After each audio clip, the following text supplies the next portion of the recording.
This XRP pump just won't stop. Bitcoin just got the Kramer kiss of death, and we have another SEC commissioner stepping down, resigning in shame. And to this commissioner, we just have to say one simple thing. Don't let the door hit you in your corrupt ass on the way out. And see you later. Folks, we are winning. We are pumping. We're going to save this country. Let's get right on into this update. What am I talking about? Bitcoin. Kramer kiss of death. Take a look at it.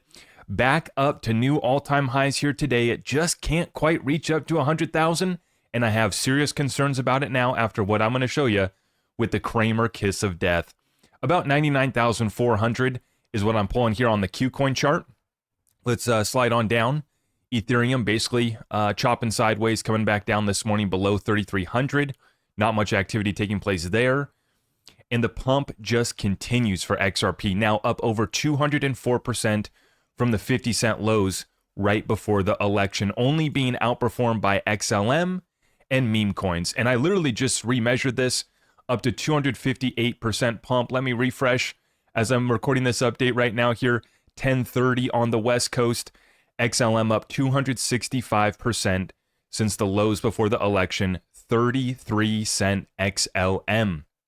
Right on time. Now, this is the Kramer kiss of death that I'm talking about right here. He is doing his Mad Money, what's this, his lightning round where folks call in. Someone's going to ask him here about MicroStrategy. Listen to his response. Greg in Florida. Greg. Booyah, Jim. How we doing? I'm doing well. How about you, partner? I'm doing very well. All right, so here's the deal. I've owned this stock for a long time, since 2023. I'm up over 1,000% right now. I don't plan on selling it. In fact, after today's correction, I plan on buying more. But I love what the CEO does. He's the man, the myth, the legend, Michael Saylor. The stock is MicroStrategy. What do you... We call MSTR. We used to call that Mr. MSTR. I've got to tell you, it's a Bitcoin play. I prefer to actually own Bitcoin. I know that Citron put some sort of short on it. All I can tell you is own Bitcoin. That's a winner. And that, ladies and gentlemen, is the conclusion of the lightning round. Greg. Maybe I should set up a lightning round for crypto tickers. I don't really like going through all the 99 million crap coins, but that's it, guys. That's it. Wrap it up. Bitcoin bull run. See you later. 100,000 never going to be achieved. I mean, this might be it. I don't know. You guys know how it is with the Kramer kiss of death. 99,400 this morning, right as Kramer delivers his message that you got to own it. It's a winner. Well, we've heard that one before. Folks, you guys let me know what you think about that one. Not looking good. Before we move on, I wanted to bring your attention real quick, though. Something that I haven't mentioned here lately, because we've been so focused on the crypto XRP pump, is the bounce that we have in gold. Take a look at it. So this is the gold chart, and obviously we went up to highs of about, nearly 2,800, and then we came back down. Basically, we've been coming down ever since Trump got elected. The inverse of the crypto market, right? Crypto's been going crazy. The reason why gold's been coming down is because we thought, we're going to have peace, right? Trump's going to bring peace. There's going to be no more war, no more threat of that. Everything's fine. And so the hedge that gold had served started to cool off. But I did mention, hey, anything that, comes in here lower for gold and silver, I think is going to be a buying opportunity because gold and silver both had tremendous performance during the first Trump administration. And you can see that we've already made that bounce, basically coming all the way down here to 2,500, 2,530, before we've recovered all the way back up here to 2,700 and showing just strength here for gold. Same thing for silver, right? This base at $30 held. Quick wick below to 29.6, but it didn't last long. Right back above here. Now we're back above $31. And so I said, hey, if they want to give me sub $30 silver again, I'm going to buy it. I was too busy watching XRP to see that dip. And like I said, if they give us another opportunity, I will be moving on silver. Not financial advice, but I just wanted to make you guys aware that gold and silver have already made their bounce. And I think that they will be incredible performers this bull run and during the Trump administration. And especially silver has a lot of catch up to play here still. And so we have our community resources available. I have a quick link in the description down below, the gold and silver link. Go to my page and just let us know whether you want to roll over a 401k retirement account or if you want the metals shipped directly to your door. Back in on our news. Here is Commissioner Lizarraga. Hopefully I pronounced that right. as he will fade off into irrelevance. I mean, I guess it doesn't even really matter if we pronounce his name right or wrong. Here's his formal statement announcing his plans to depart the SEC effective on January 17th. So first it was Gary Gensler. Now we got this commissioner. Huge shout out to Eleanor Terrett for the scoop on this one. Now his reasoning is his wife has an illness.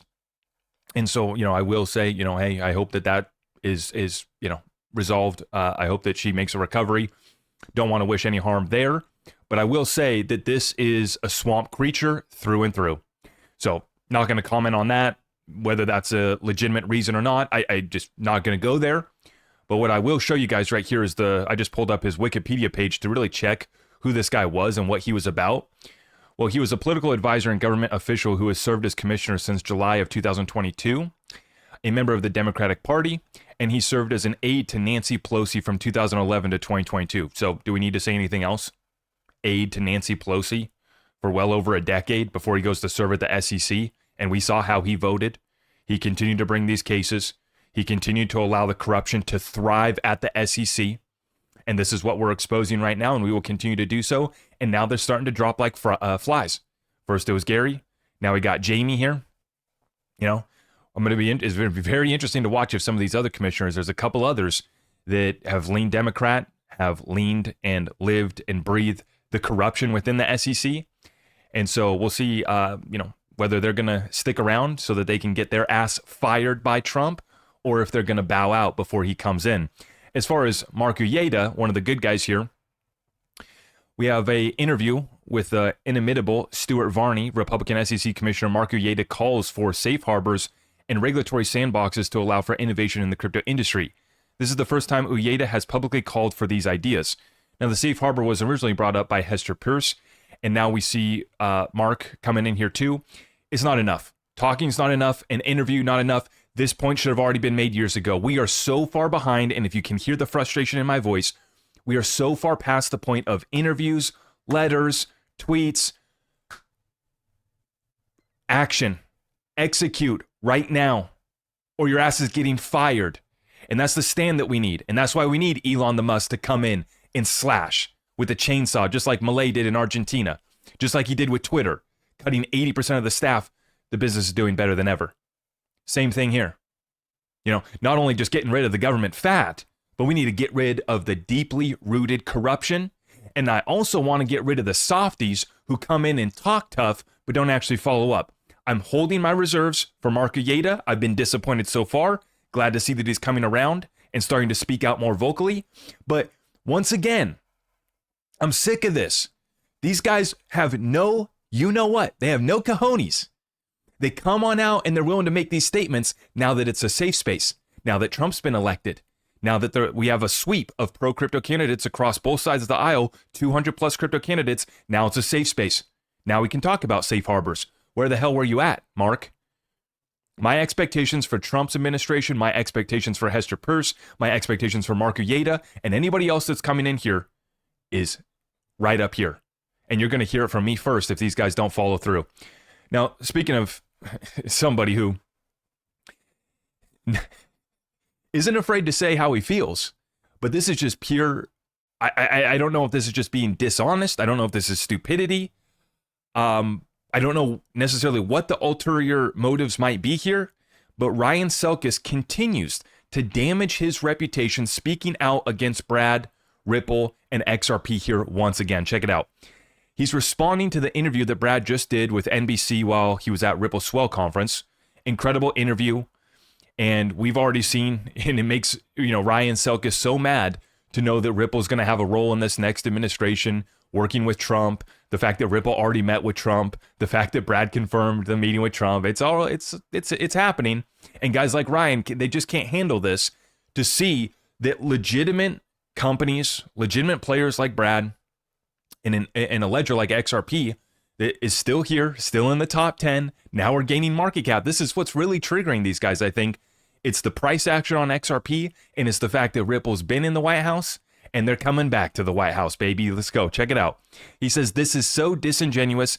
If crypto is going to succeed without being a millstone around the GOP's neck, someone is going to have to call out bullshit for the 47 team. XRP was a token that enriched insiders and has no functional purpose, a meme coin. Okay. Let's pick it apart. If crypto is going to exceed, we need somebody to call it out. No, we need to call out some of the considerations that have been made, and that's what we've been doing, right? We've been calling out and we've been helping, just like Brad has been suggesting to Trump, just like Stewart and others have been suggesting to Trump with the checklist here, avoid these people. And this is the first actions on day one that we can take to move this space forward and this country forward, right? Next point is that this was to enrich insiders and has no functional purpose. That's just unequivocally false and a bold lie. It is so, and he starts out the tweet by saying that this is so disingenuous. What was disingenuous was when he, fudded XRP. He hated on XRP in the past until it was time for Masari to collect a check from Ripple so that they could be included in the Masari, in his publication, right? He was the founder of Masari. He got his ass kicked out because he couldn't keep his, basically he can't keep his mouth shut, and he just says stupid stuff like this all the time. And the fact that he wants to call this disingenuous, nobody else has been more genuine, transparent, and been working for creating a level playing field than Ripple. $150 million spent on this battle. Where the hell was Ryan Selkis? And if he wants to talk about enriching insiders, where the hell was he for Ethereum? And maybe he just doesn't know. Good news for him, we got a documentary that he can now watch, and we can get these doofus morons caught up to speed. Or maybe they did already know, and they're the disingenuous liars, thieves, crooks. A meme coin with no functional purpose. Well, we can see that the on-demand liquidity, cross-border payments was the first utility. Now we're getting derivatives, we're getting tokenized real-world assets of every form of value coming to the XRP ledger. And we do have meme coins on the XRP ledger, which in and of itself is a functional purpose. So Ryan Selkis, you can shove that up. Don't get me started. I better not. Let's get him caught up to speed. Fruition Productions, we got a documentary for you. Every single premiere screening we did, XRP went up 10 cents. Now that the collective army is out there watching, we are flying. A lot of excited people across the world right now. Keep the good energy flowing, everybody. And that is the message that I have too. As much as these guys trigger me and kind of piss me off, the fact of the matter is that we are winning. We've always had the truth on our side. The timeline's never been in dispute, and we've put it together so even the most basic person who has no understanding of crypto, doesn't even know what the SEC is, can start to understand. Now, I do want to shout out real quick. I will be going live at 5 p.m. Eastern, 2 p.m. Pacific with 68J, Chris, and Maya, the producers of the film, along with some of the other members of the film, cast members. That's going to be happening here today, 5 p.m. Eastern, 2 p.m. Pacific. Make sure you guys stay tuned for that. We're going to be talking about the documentary, doing a little bit of a follow-up interview, getting feedback, questions. So feel free to drop any of that in the comments down below, and I'll make sure to pass that along in the interview that'll be coming up here later today. Next point, Wall Street arriving, and like I've been saying, the suits are now selling it with slideshow presentations and graphics and white papers and PDF documents like this one. Grayscale's crypto sectors. The currencies sector highlights assets like Bitcoin, XRP, and Litecoin designed for exchange, store of value, and peer-to-peer transactions. So they're going to be helping us sell this. They're going to be helping us teach the masses about cryptocurrency and the role that XRP plays. What I love to see now is that XRP is not getting left out. See, we got clowns like Ryan Selkis and others that want to leave it out, but they can't stop what's happening. They can't stop the fact that Wall Street knows how much money there is to be made by offering XRP products, by offering basket products that include XRP, right? So at the end of the day, money rules, and money talks and BS. What's the saying, right? Money walks and BS talks, or something like that, right? Why am I mixing that up? I can't remember. I got too excited here. You guys know what I'm saying, though, right? All these people that hated on XRP, hated on all this, downplayed it. When it's time for Masari to collect some money from Ripple and actually report on the XRP ledger, then they come aboard. Wall Street, same thing. They downplayed it. It's nothing. It's obviously was a security. Obviously, Ripple's going to lose this case. Now we've won. Now it's time to sell it. Better get your ducks in a row. Better get your S1 filed for your ETF, because now the race is on. And you want to see them coming? Here they come, folks. This is Bree Teresi on X. She says, XRP, let's effing go. She put this out here today. This is a model and golf influencer with 1 million followers. Fully activated. Talk about branding and marketing. Here they come. Here they come. And we're just getting this party started, folks. Crypto bull. In early 2017, we saw the first big XRP explosion. If the chart repeats, the price targets will be $1.96, $6.30, and $40 for the next 3 months. Take a look at that piece of beauty right there. How about that one? Now, it looks to me like this alt season, which is being led by XRP and XLM, is going to continue into the first part of next year. I still see some things that, bring me caution, like the Kramer kiss of death that arrived today. I mean, just off that fact alone, I'm glad that I have some cash on the sidelines. Any pullbacks that we get at this point, I'll be looking to take advantage of. Like I said, on precious metals, same thing. I'm done adding to my XRP bags, but other utility coins that I, wasn't able to get to my targets yet on, I'll be looking to add to more of those positions on the pullbacks. A lot of people have been asking me, should I buy now? Should I wait? I can't tell you what to buy or when to buy. I've just been showing you guys that I've been buying like crazy. I've been telling you guys, hey, I got my bag stacked. Now I got my cash. I've been saving some liquidity on the sidelines. Could I have deployed more liquidity to these coins that, just went up by 100 and 200%? Absolutely. And that's what I missed out on. And that's why with the cash that I have on the sidelines right now, I'll be looking to go into some of these other utility projects other than XRP and XLM. I already got my bags, pretty good there. But I'll be looking to add to some of the other utility plays that have already started their run as well. So that's what I'm doing. Can't tell you what to do.